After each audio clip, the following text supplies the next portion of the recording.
Hello,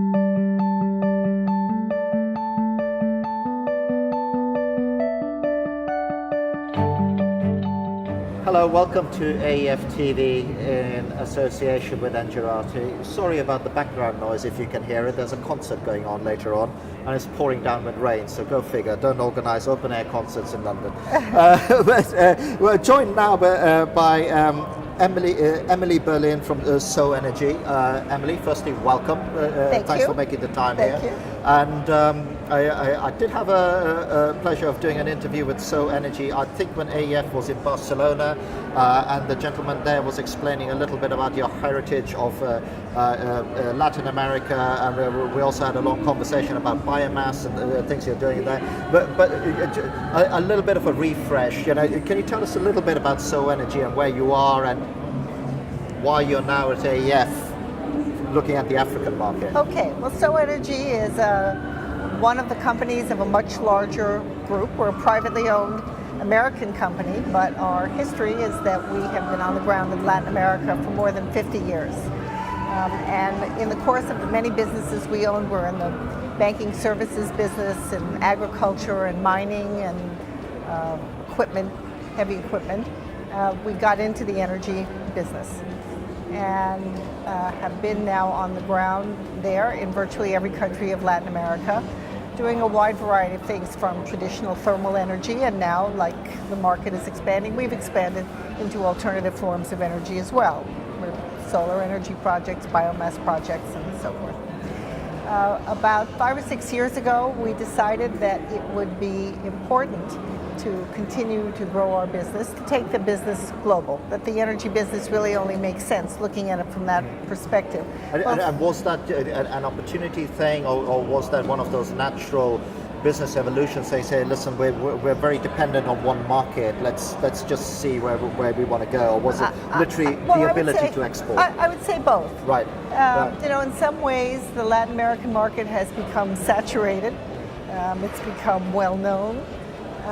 It's very competitive because our history really is in Colombia, where we were since the 1980s, which was a tough market in its day. I'll bet. So we have a sort of DNA for entering markets. Our interest is particularly in off-grid applications in remote areas. And we looked at the growth that was projected for African markets and said that it looked like the kind of opportunities we should look into and take advantage of. So at some point or the other, 5 years ago, you said we make a decision. Let's go and look at that market. And what most businesses do is, you don't just come raiding in like Vikings. You do some due diligence. You have a look around, and as someone with sort of experience in the Latin American market, and particularly interesting, you mentioned the off-grid space. When you're now looking at what's happening here, what is your observation of the landscape at the moment? Well, Africa turns out to be an interesting place. It's 54 countries, each of which has its own history and opportunities to learn about. So I'm not sure I can make generalizations for the continent, but I certainly think that the potential for growth is almost immeasurable. And so because of that, with a company like ours, we have about 1,000 employees, mostly engineers, and we're looking at ways to provide innovative solutions to various kinds of applications. And just like in Latin America, it seems to me you start with the fuel, you look at the use. The range of projects that we do is usually somewhere between 10 to 20 megawatts and maybe 200 megawatts or so. And so we take that same kind of general approach and apply it in the context of very specific circumstances, some of which are very similar. I found driving around in Rwanda, Uganda looks very much like driving around in Colombia. Yeah. So in some ways it's very similar, but in other ways it's very different. The governmental regulatory environment is very different. The geographic distances are very different. The availability of alternative fuels, the challenges for not only creating but maintaining and operating things are different. But that's what we specialize in. We specialize in very specific applications. And it seems to me that although not one solution will be the right one for Africa, distributed power is something that's going to be here to stay. Yeah. And that's really what we do. So we are learning every day. I think a lot of what we've learned here, we've actually taken home as well.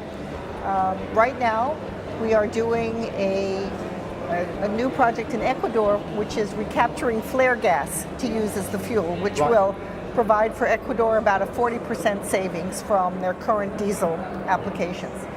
I'm hoping that that's something that will be scalable. That's something that we can bring to Africa. It's a fabulous idea. It's green. It's win-win. It will be cheaper. It's a great idea. Now, whether it will translate directly into markets here and exactly which markets, I don't know. Well, That's you always what have we're to work starting on to the look at. nuances, don't you? Yes. You might have 80% similarity, but there's that little stuff at the edges. The icing on the cake is always different. And it's the details that make the difference.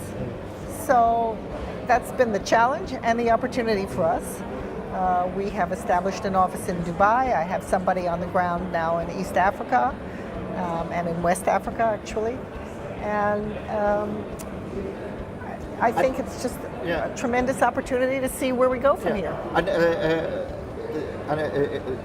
From my point of view as well, what is interesting is when I first started covering AEF 4 years ago, I mentioned distributed energy, microgrids and things like that, and I was, by and large, people were just laughing at me like, well, that'll never work.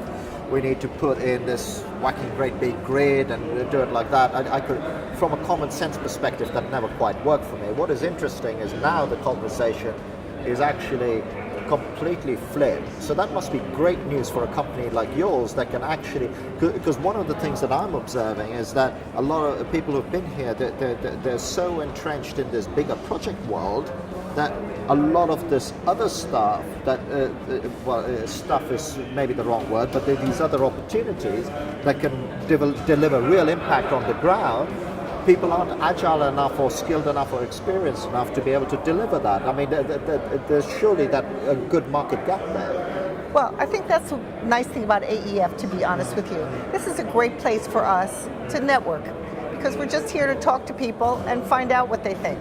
I'm not sure that I've talked to enough people to have a consensus one way or the other. The interesting thing for me is how many different opinions there are. Yeah. So we're doing the best that we can to triangulate that information and pick the spots where we think there is a consensus that makes sense for us.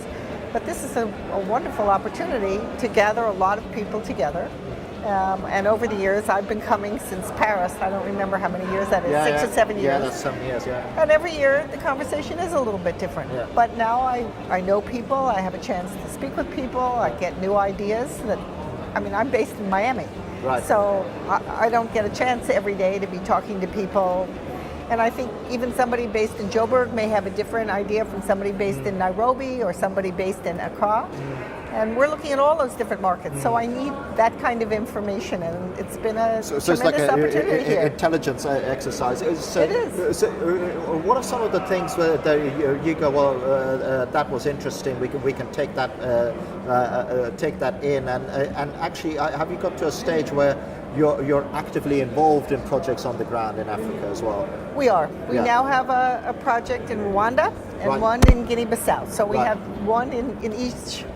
And of course, I think East and West Africa are probably the best places for us.